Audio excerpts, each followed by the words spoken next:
It's now my great pleasure to move to the final of this particular part of the program, where we have the great pleasure of hearing two leading commentators from China who have come down to New Zealand today. China's economic choices are critically important for the prosperity of the world at large, including, of course, New Zealand, where many export-facing businesses have put many, if not all, of their eggs in the China growth basket.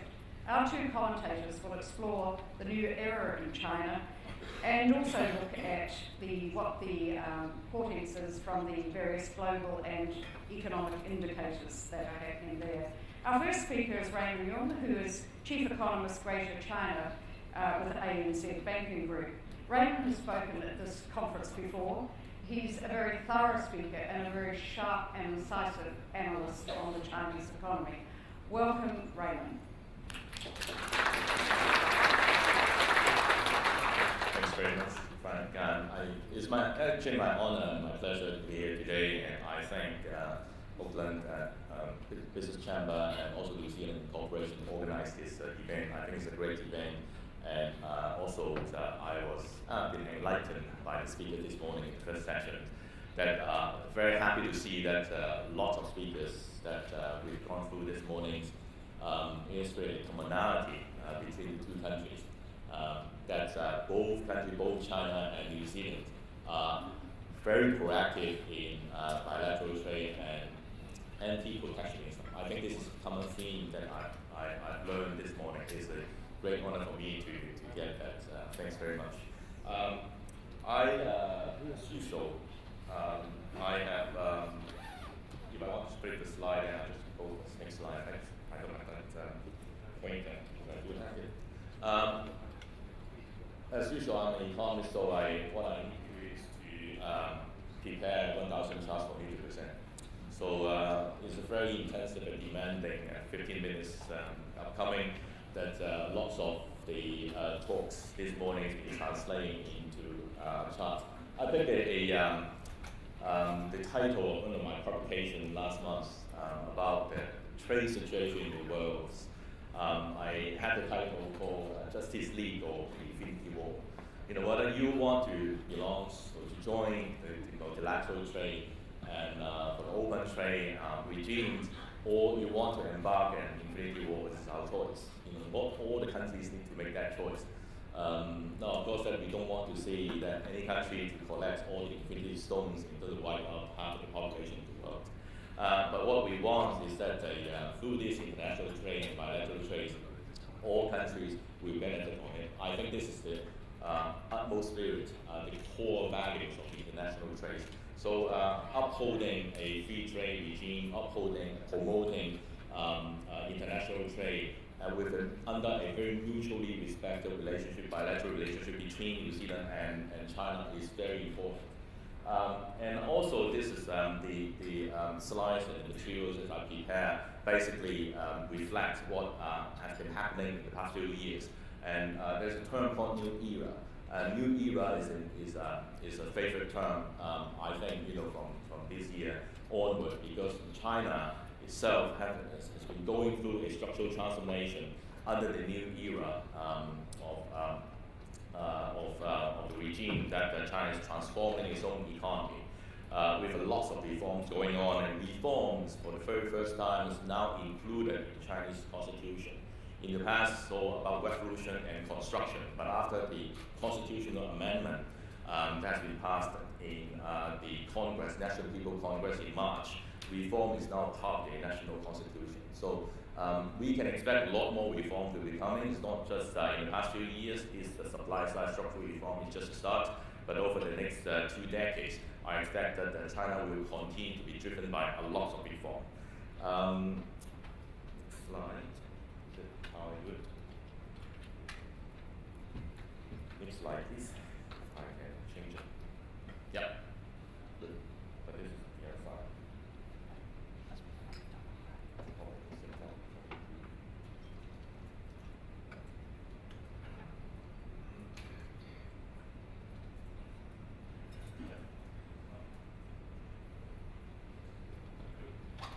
Sorry. Now, this slide I think is interesting to me because a lot of people have a question about the Chinese growth number. All right, so I expressed the Chinese GDP growth in some of the size of the growth in the bar chart, and using purchasing power parity (PPP) expression in terms of the terms of growth of China. That last year the GDP growth 6.9% of GDP is equivalent to an entire Canadian economy. So that's the growth rate of China, expressing the purchasing power term as a real term. But even if we don't believe in the Chinese GDP number, now I'm not saying that the Chinese government is lying or amending the number or manipulating the number, but for such a great country that can come up with a GDP number within 30 days after the quarter ends is impossibly precise. So even if we discount it, either if you choose to be thinking about the overestimation or you think about underestimations, it should be roughly the same as 6%. So if you discount by 3% to the 3 percentage point of the GDP growth, it's still half the Canadian's economy, right? So it's such a big, massive amount of growth every year. And in fact, that I tended to think about the Chinese statistical authorities underestimating actual size of growth because of lots of the statistics collect at the national level is based on the large companies' statistics and financial statements. But at the same time, if you look at a lot of the business activities happenings not captured by the formal economic survey. So you can expect that I would not be too biased towards the conspiracy side and thinking about an overestimate, over-reporting of the GDP growth, but an underestimation of the GDP statistics of China. Now, if we want to understand a more forward-looking about what will happen in China, then I have to be backward-looking. That you really need to pay attention to this chart because I spent 3 hours drawing this personally. I need to choose the color scheme. I need to collect the statistics based on medicine projects and UK professors has done. That the GDP of the world, the share of the GDP of the world in the past 2,000 years, starting from the first year when Jesus started the cross and then over to the year 2020. So what would happen? Then give us a bit of insight of what the big China will be, especially if the President Xi Jinping has already set a goal to have China to be a very strong and modern country by the middle of the century. Now, back in the old days, 2,000 years ago, the world's been dominated by two countries. In terms of the size of GDP, one is China, the other is India. Then we all know that what happened in the past 500 or 600 years, rise of the Western world. But in just past 40 years, we've seen a great China growth, the rise of Chinese spectacular growth and a miracle. That has boosted growth just in the past 10 years, 20 years to a level to 10-15% of GDP. Now, we can expect that by year 2020 that the growth will be challenging 25% of the world GDP. So think about that 2 more decades to come. By 2049, what will happen? I think this is what President Xi Jinping called the great regional nation of the Chinese nation. It's a China dream, what he proposed to the Chinese people. But then I think when we talk about a new era, what he meant is not simply GDP growth. Number is not important. I tended, I work in the market, I work in dealing with the environment, I'm a market analyst. Actually, I know more about the renminbi exchange rate and the interest rate than the economic fundamental myself. But if I look at the statistics itself, that I tend not to look at the GDP growth anymore because even the Chinese government and the authorities are not paying attention or focus on maximizing the GDP number. It's nothing now. In the new era, I think the government is paying more attention to the social well-being of the people, happiness, as Ambassador Wu alluded to. I think this is a very important way to look at from now on what's the policy focus of China. We want to do business with them. We also need to understand the political policy background of the economic policy. Now, these slides, again, I spent 1 hour, less than the previous slide on drawing that because I need to collect 50 or 60 countries' Gini coefficient. There has been a price of pay for China to grow in the past 40 years that is we see the Gini coefficient as a measurement of the income inequalities has risen to a point that has started to create some social, well, may not be a tension, but very annoying, in the society. So under the new era, President Xi Jinping have this thinking to adjust that. In the end, we need to know that China is a socialist country. Right? Can you have a socialist country with one of the highest Gini coefficient in the world? No, it's not sustainable. I believe that the Gini coefficient in New Zealand and Australia is 0.3, 30, but in China it's more than 40. So they badly need to change this to have the, empower the middle class and to lift the minimum wages and to help the economy to be a more consumer-driven rather than, investment-driven society. So this is the major policy backdrop of shaping the economic policy, and that's important. Now, I mentioned about this consumerism. Basically, it's consumer-driven economy. I can tell you that for a country that can change the share of the household consumption within a very short time as a share of GDP to avoid the trend of the downtrend to an uptrend, the light blue line here is the household consumption share of the GDP has been growing in the past few years, just in the past few years. And now it's 37%. I believe that just by year 2020, will be close to 40%. It's not a problem to me. And what is very encouraging is that after the supply side structural reform, starting from the end of 2015 and early 2016, that we saw that there's a little chart called consumer confidence. And that chart can tell you the consumer confidence and sentiment is now very upbeat, and one of the recent year high to up to a point higher than even the year 2010, 2009 level, and has been a huge increase in the consumer sentiment now. So for countries like New Zealand exporting consumer goods to China, consumer goods including agriculture, including dairy, including everything that the Chinese consumer wants. That is a positive news. And this also relate to how fast that the execution part of the Chinese government, when they talk about they want to do something, they can do that very rapidly. So in the past we talked about fast China. Fast China is not only about economic growth. Now, in terms of fast China, from now on in the new era, I think it's more to do with how fast they can change the economic structure. So in measuring the performance of the Chinese economy, I'm not measuring it by GDP growth, but I would rather measure how fast the government can push for reform and how fast the economy can transform itself. One area is deleveraging.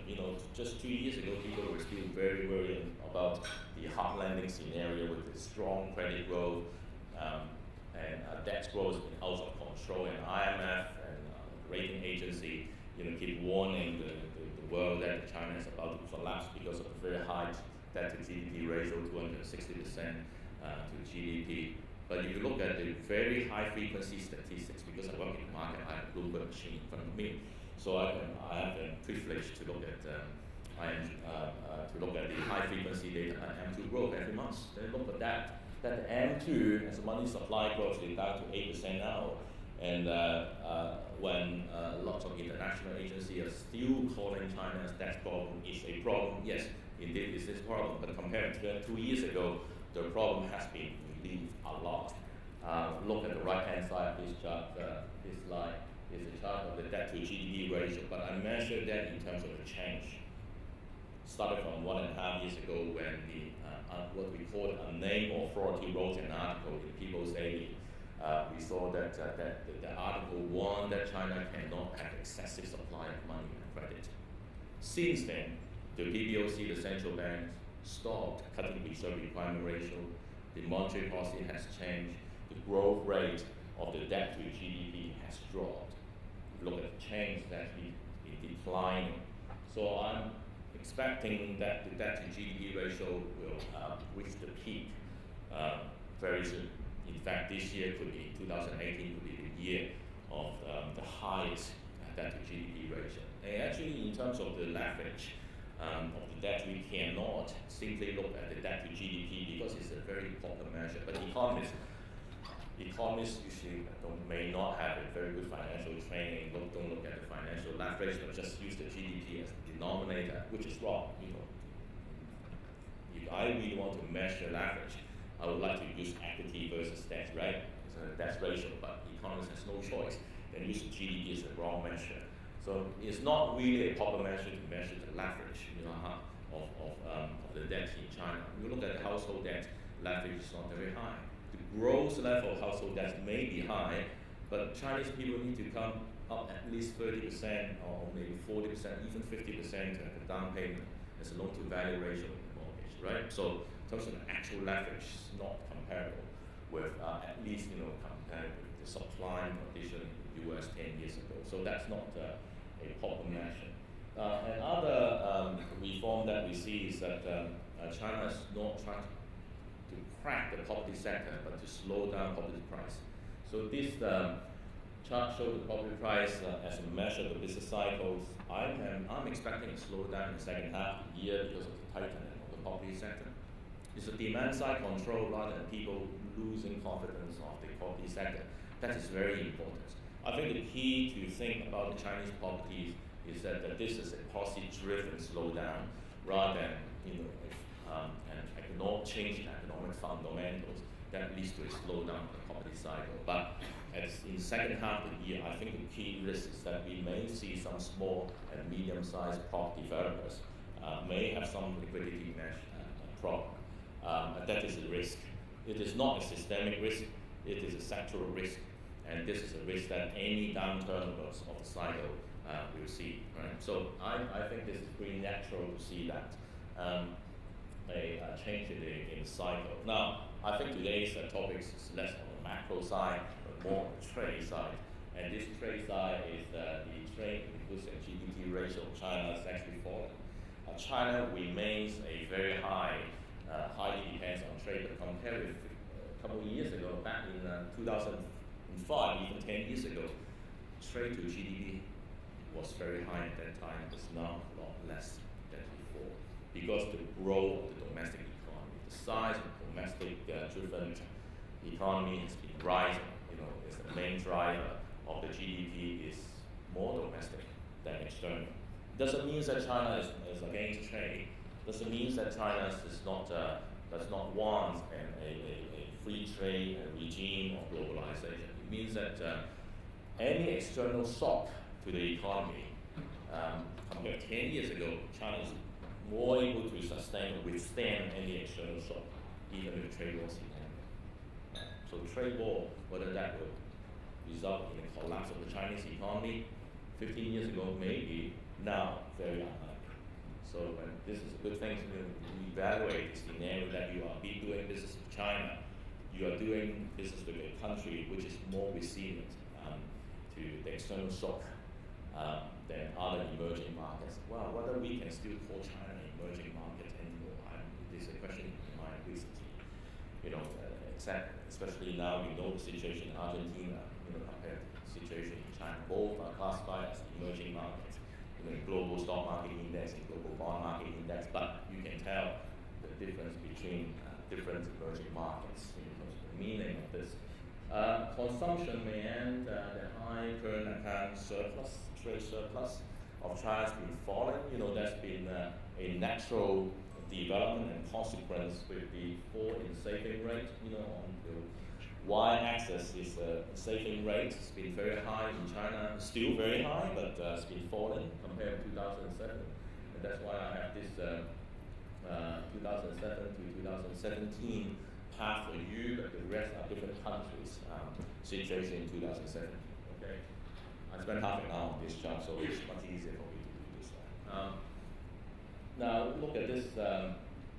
Falling saving rate means a higher consumption. With a higher consumption rate of the country, of course, that we see that the country imports more from the rest of the world, and the current account balance as a percent of GDP is dropping. This an active relationship between the two.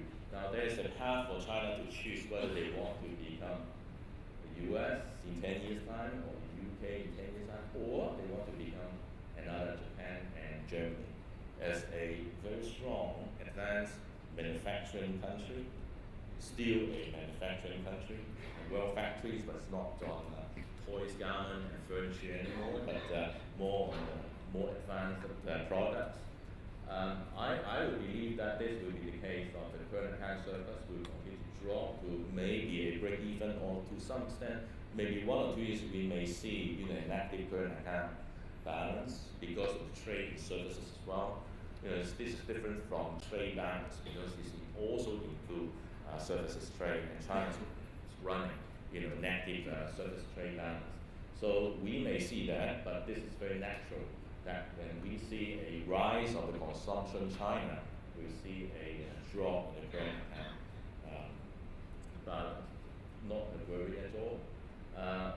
The reason is that China has been promoting import. China knows that they're very strong in export already. Now they're promoting import.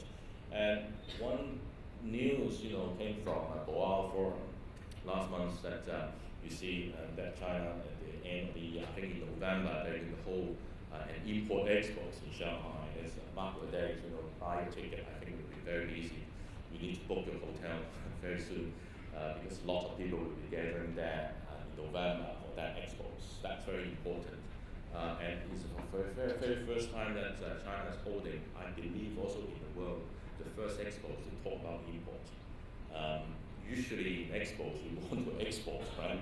For the exports, you want to tell how good your country is and your product is, and for export purpose, but not for import. But China is promoting import. That is part of the initiative to improve the quality of living of the Chinese people. To address income inequality too, because you know that in the past that with the high tariff, it's not good to support quality of life. But from now on, if you cut tariff, as your economy grows, as GDP per capita grows, I think is a natural law. It's a natural law to see the cutting of the tariff. Now last year, China cut 187 products tariff. Import tariff on these products are being cut last year, and we will expect a lot more cuts to be coming. I think the next thing on the table could be automobile, because it's less relevant to New Zealand, but I think it's relevant to is a very I think is a signal for China to show they're serious in cutting tariff, because the automobile tariffs has not been cut for 10 years. I think the last time was back in 2005. 25% tariff has been there for a long time. So if China is willing to cut that tariff, it means that they're very serious and determined to open up the economy and lower the tariff as a long-term strategy to promote the economy. Now, another charts I prepared is the trade balance. Now, we see that the trade balance has been it's been balanced, but then you look at the raw material side of this. It's actually, in terms of trade balance, actually shrinking. So it means that China is actually trying to become more self-sufficient in raw material, but of course that's less relevant to this side of the world too. It's more to do with Australian side, but for here, I think in terms of agricultural products, also in terms of dairies, I think they still not belong to this raw material, but more on this consumption goods, because that's classified as consumption goods. Look at this. It's actually this consumption goods component has been pretty stable. So I think New Zealand is a strategically advantaged position to see the trend, the changing trend, importing trend of China. Look at this. China aims for increasing the value added of this export. Now, this comes to a discussion about the trade, because I was asked also to comment about the US and China trade tension. A couple of charts that when I was having that publication, Infinity War publication of that, is Chinese manufacturing sector's transformation is attempting to shift from, I call it Foxconn model, to a Huawei model. Of course, we know that maybe some representative of Huawei is here today. that can compare that look at the financial statement of the cost structure of the two companies. One is Foxconn's helping Apple to make iPhones as a subcontract manufacturer, has enjoyed a very little margin in terms of R&D and spend on value-added component, whereas the direct cost, mainly the labor cost, and also the component supply from Taiwan and Korea in terms of semiconductors, eats up substantial amount of margin, leaving a very tiny and thin margin. For $999 iPhone, Chinese labor only earn $10, $20. Whereas much of this 40% margins goes to Apple. Okay, so develop its own brand is very important. I just don't have access to ZTE or Vivo and Oppo financial statements, so I'm not undermining the other brands of China, but this is the public information that I've got. But you can see that this is the way China wants to retain some value-added component by developing this their own supply chain along the whole vertical supply chain, developing more component upstream that can help to retain some value added. Despite a fall in the gross value of export, China can still retain a lot of value added. If you look at the face value of the export or trade balance between the US and China is, I think, is over-reporting because the actual value added, if we adjust that, the import from other parts of the world, like Korea and Taiwan, going to China, then indirectly going to the US, basically eats up some of this value added. So the actual value added balance with China, with the US from China is a lot less than face value suggests. Now, here's a table that is a simulation I did to try to give you a comfort that in the end, if China and the US are willing to sit together and talk through the number, instead of emotional treating, between the two countries, I think that will have a chance for them to reach a solution. Now look at this simulation in terms of the number. I worked them out, I sent it to the ambassador office in Beijing, hopefully they can read it. Is that last year the trade balance is 375 billion, but the value added by my estimation is only 232 billion when we adjust that the import from other countries. So the actual value retained by China is a lot less than 375. Now what happened is, if the US allow China to develop its own technology and to increase some of the value added retained in China from 66% to 85%, chances are for China to retain the same value added by reducing the export to the US and increasing, buying more from the US, so that China can reduce the trade balance by 100 billion. Is that what Donald Trump wants? Yeah, he wants 100 billion this year and another 100 billion next year, right? So that's possible. And to China, they retain the same value added. It's a win-win solution, right? So long as the US allows China to develop this, to transform its own manufacturing industry, to increase the value-added content of the export, that's possible actually. And that's the policy of China too, right? I've talked about this manufacturing upgrading. So that's possible. So long as the US not too hostile to China, excusing China that the intellectual property right issue, and allow a lot of value-added able to retain, to increase from 66% to 85% of the value-added content of the export to the US. That's possible. So win-win is possible. I think the development in the past 2 weeks, after the two Korean presidents shake hands, then the next week, the week after, we saw that the US delegates went to Beijing, and then Vice Premier Liu is going to visit the US as well. So at least they're willing to sit down and talk and maintain dialogue. Now, dialogue is very important for them.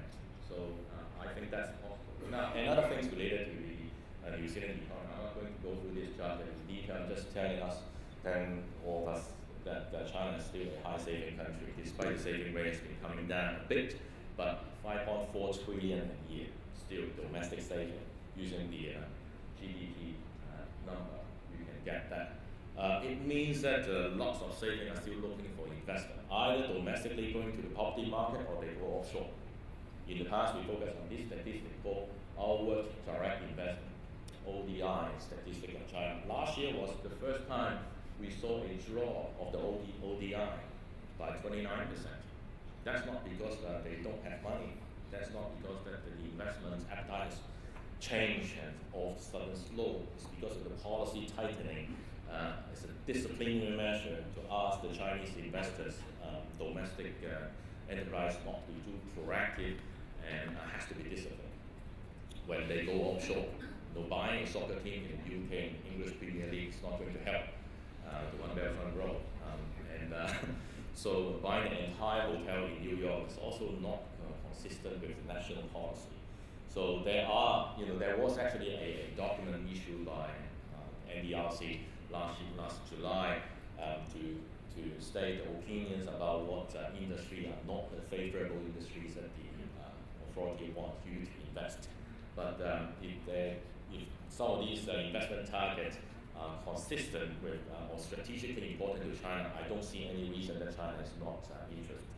So it is now in the hand of the recipient country whether they are willing to welcome Chinese investment to result in a win-win situation. Now, some of these New Zealand statistics actually come from our research. Our economist here does share this statistic to me. I think it's very fantastic. Very important that we see the share of the New Zealand export. Chinese shares rising, no doubt about it. One important thing is that even if we see the fluctuation from time to time about the New Zealand export to China, we actually see that the trend has not changed. If we adjust the trend, that basically has, I can smooth out the trend. I use the HP filter to smooth out the seasonality and fluctuation of cyclical component. We see the trend of Chinese export to China has been rising, no doubt about that. And if you want to diversify, 30 seconds. Let's count down 30 seconds. Now, last time I was in New Zealand, there was a lot of talk about diversification. That you want to put all your eggs in one basket and say your China trade is too concentrated to China. I don't think it's the right proposition because if you want to diversify, you want to pick a country that is more stable to do business with rather than a stable country, right? That's what we call, you look at the Sharpe ratio, how you calculate the benefit of diversification, you need to adjust with the volatility, right? So if you look at this, in terms of the volatility, the Chinese volatility in terms of sigma of the GDP growth is a lot less than other countries. So diversification doesn't mean that you need to reduce the share. I think this is a very important lesson that I learned by analyzing this. Now lastly, my last line is that the two centennial policy, one centennial policy, the first century is the first 100 years, 1920 to 2020, 2020. That's the 1921 is the Communist Party was established.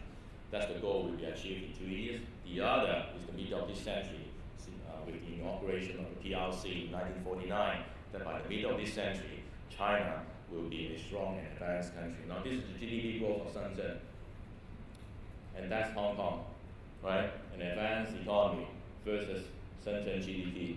By 2047, using the past 3 years growth rate accumulated, I did not do any data massaging. I just used the average growth rate in the past 3 years to do a very simple projection.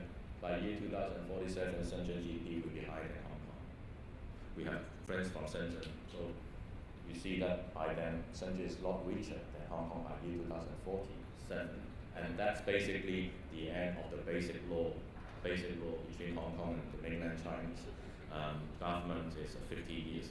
So that's covered 1997 to 2047. I call this Deng Xiaoping prophecy. He knew that by the middle of this century, then China is a lot richer, but a little bit richer than Hong Kong by then. Okay, I don't think that France allowed me to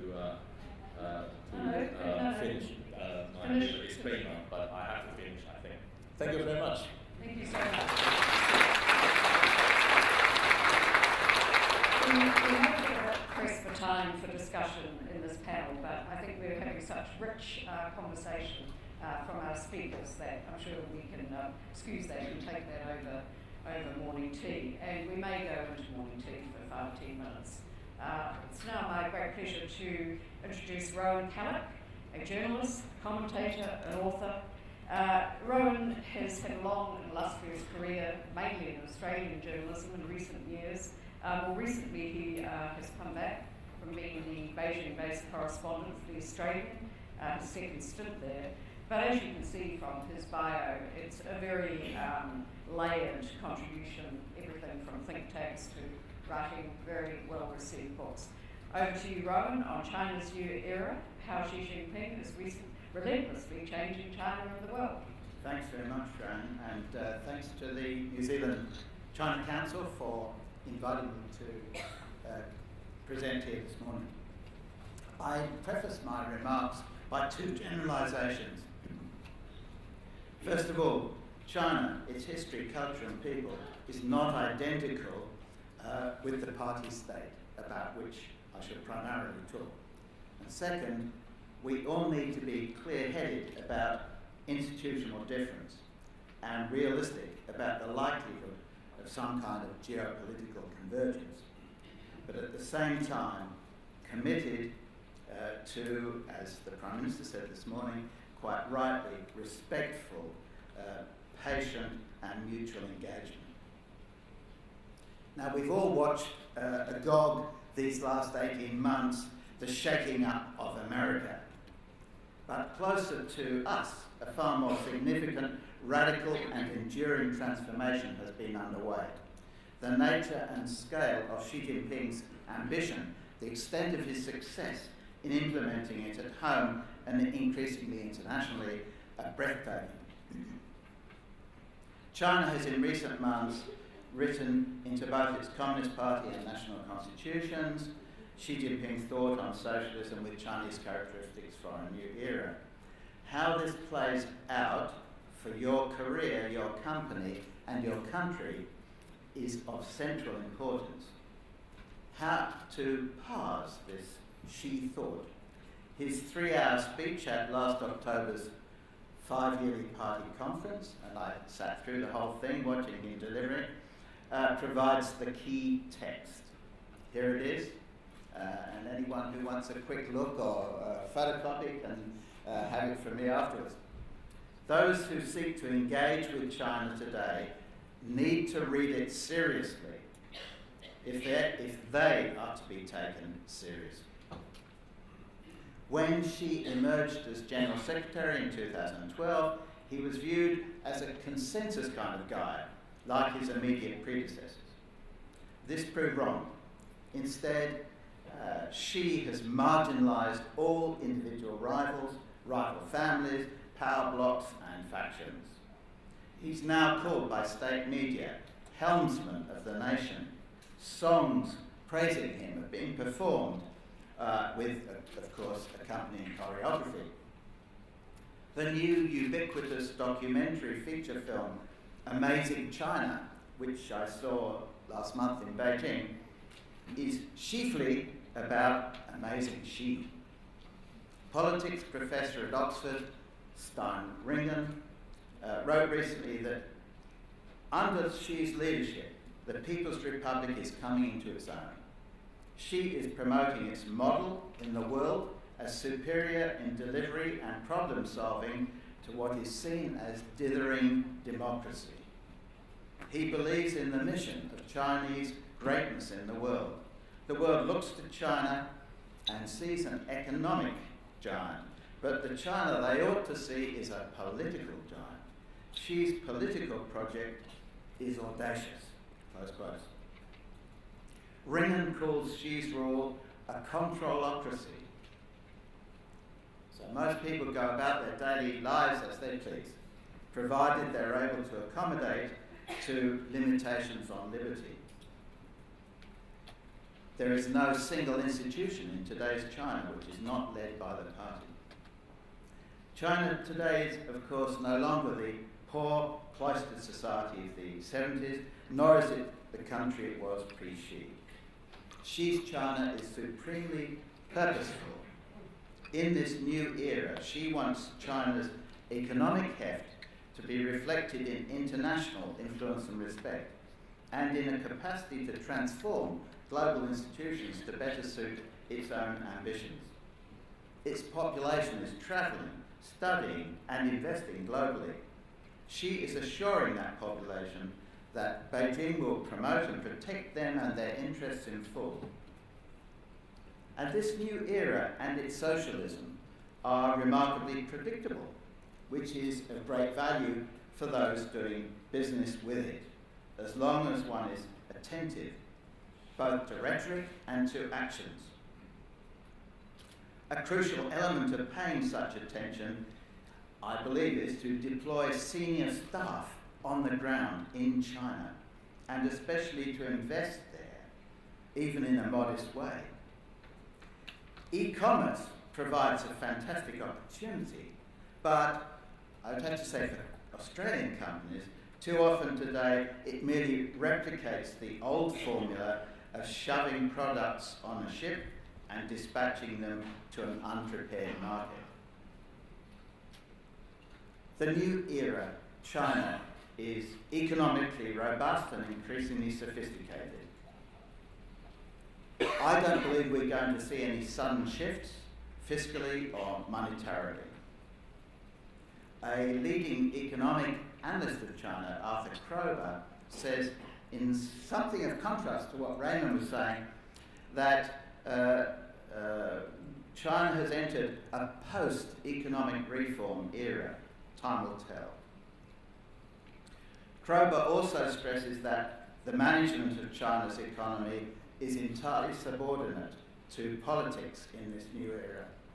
For instance, the salaries of executives of the largest state companies, which are being merged rapidly to create national champions, are now linked to their efforts in party building.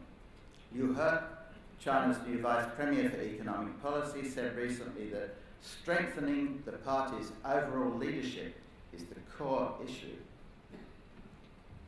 The greatest economic concern remains corporate debt. Raymond's talked about that. It's still growing against GDP,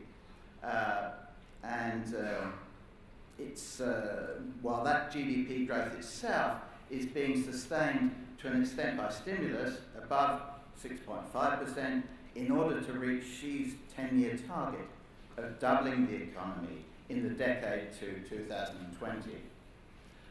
It's becoming harder work to get to that target because the production levels are falling, and an unknowable amount of that stimulus is inevitably misallocated.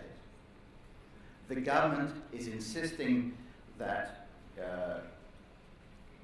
the warnings of the global ratings agencies are being sufficiently addressed, but even if they're not, and China does suffer a serious correction, maybe in 4 years or so, and I agree with Raymond, it's unlikely. Even if it does happen, it's important to stress this does not mean that engaging substantially with China has been some kind of mistake, that it's time to move on to some new sector or some new country, say India.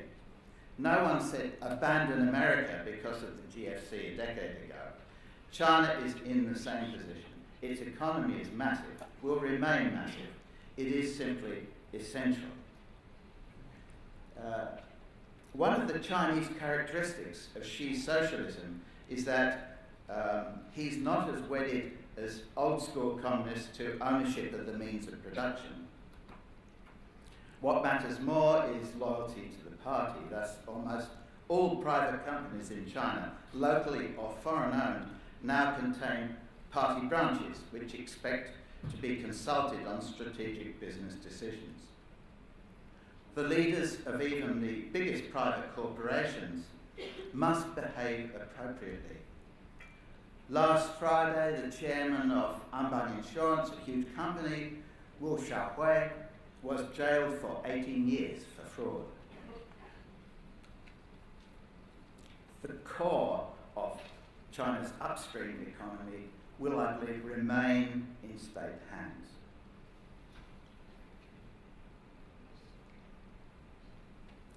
Urbanisation still drives growth.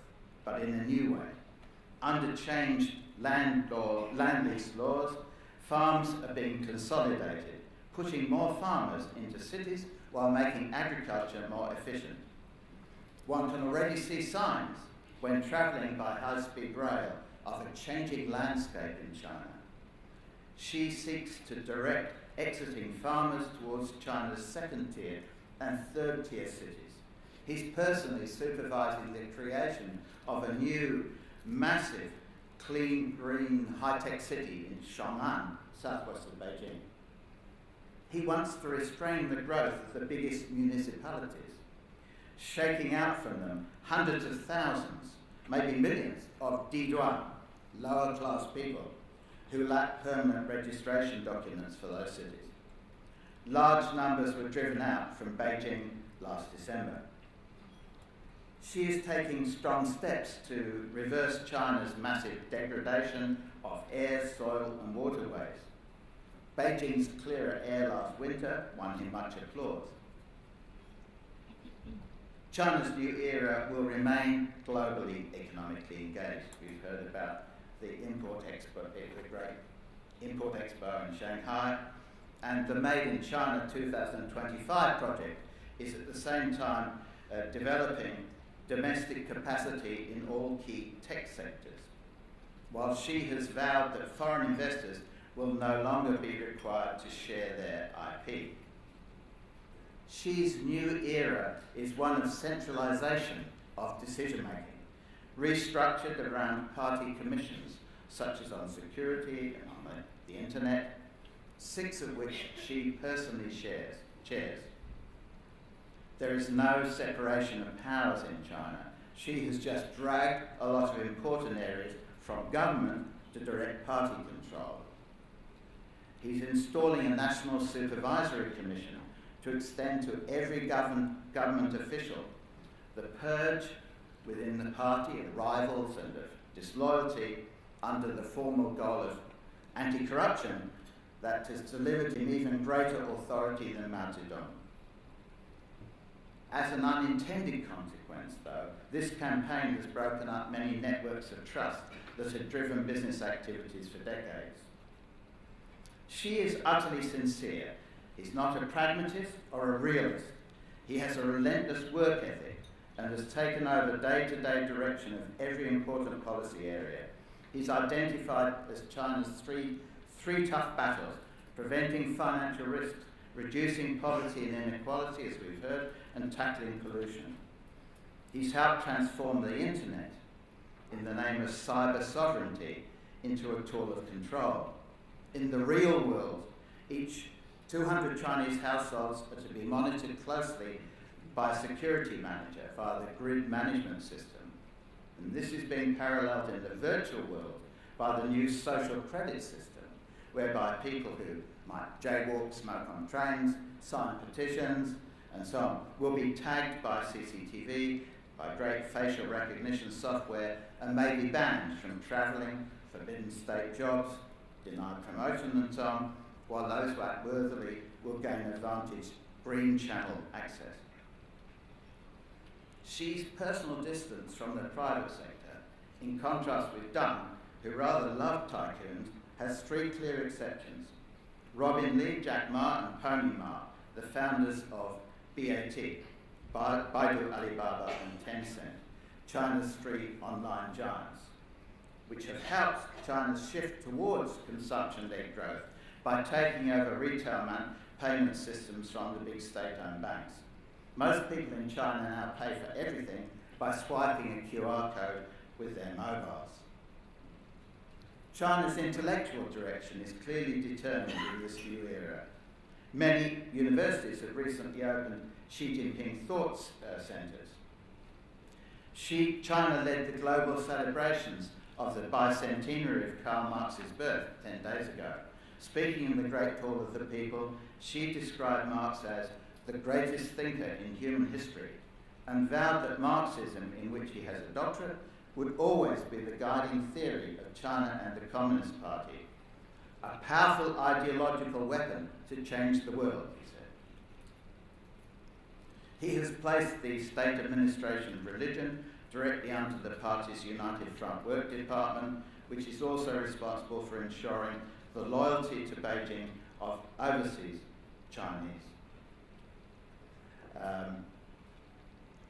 She has quashed domestic dissent, with most human rights lawyers who acted as intermediaries for people with grievances now in jail or disbarred, while embryonic civil society, which briefly flowered in the wake of the Sichuan earthquake a decade ago, is in retreat.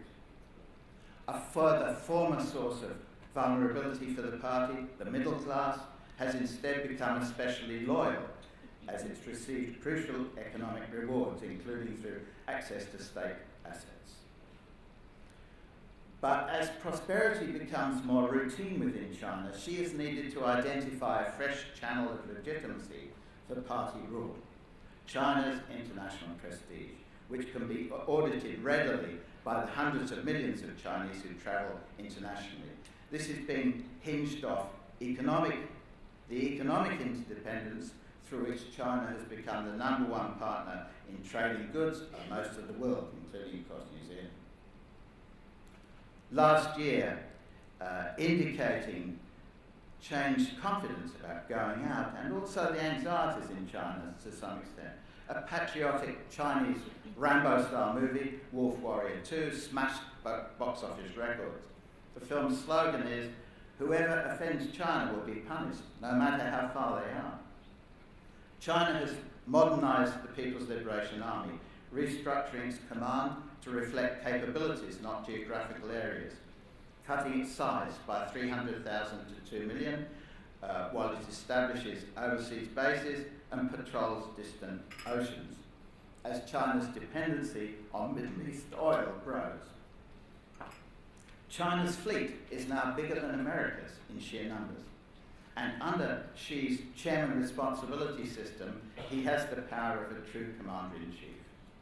He's boosting massively China's diplomatic resources, maybe even more than is happening in New Zealand. In Australia, we're just treading water, unfortunately. Since 2013, its foreign affairs spending has almost doubled, while last year the White House cut such US spending by 30%. She established last month China's first aid agency, tasked to better serve China's diplomacy and the Belt and Road Initiative, the BRI. In September, every African leader will fly to Beijing for the second Africa-China summit, underlining whose power wields most influence in that continent. She was wildly applauded by the international elite at Davos 16 months ago as the new champion of economic globalisation, the acceptable alternative to Trump. China has recently convinced the UN's 47-member Human Rights Council to accept as its new template Xi's formula of a community of shared future for human beings, affirming each government's interpretation of rights in its own country. He's presented himself as the global champion in areas from climate change to global health, international peacekeeping to anti-piracy. His BRI is a geopolitical masterstroke, acting as a great magnet for countries short of capital and infrastructure. The process of badging projects as BRI and of constructing the consortia to fund and implement them does, however, remain challenging for foreign firms to access, as you've been hearing this morning, although, as always with China, you have to knock on the doors in Beijing if you are to stand a chance of participating. In certain strategic cases, as massive loans are proving unsupportable, Beijing has begun to forgive the debt but assume the assets, such as ports in key locations, including Sri Lanka and the Maldives. Xi is personally popular, powerful, and effective. He is a healthy-looking 64, and having broken the limits on personal power introduced post-Mao by Deng Xiaoping, he may well wish to continue ruling for a further 15 years or more.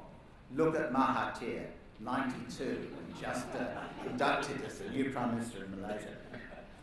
For grey-haired people like me, that's wonderful. She hasn't groomed a successor. Chinese people are naturally proud of what China has achieved. So long as she continues to score successes, they will be grateful. But sinologist Andrew Nathan warns, if he stumbles, they will turn on him. I must stress there is no hint of that so far, although the centralisation and personalisation of Xi's rule does create risks for the party. As a postscript, I'd add that for all the enhancement of the controlocracy in this new era, unintended consequences still proliferate. China is a country of highly individualistic people. The Chinese people are more individualistic than any other people in the world, I believe, along maybe with the Americans.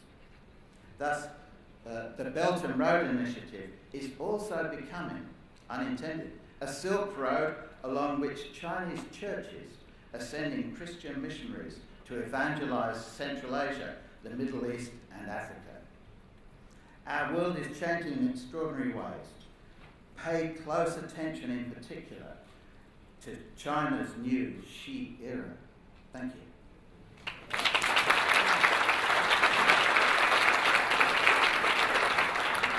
I'm afraid we actually have run out of time for discussion, but I think it was worthwhile hearing our two very nuanced and, in your case, also provocative speech, Rowan. So at this stage, I'd like to pass to Stephen Jacoby to come up and give a vote of thanks.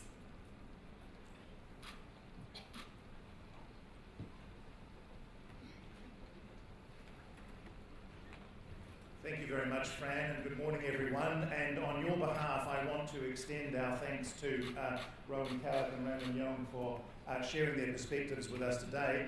The New Zealand China Council is delighted to have brought Rowan to New Zealand for this purpose, and I'm pretty sure that the ANZ is very pleased that you're here, Raymond, with us as well.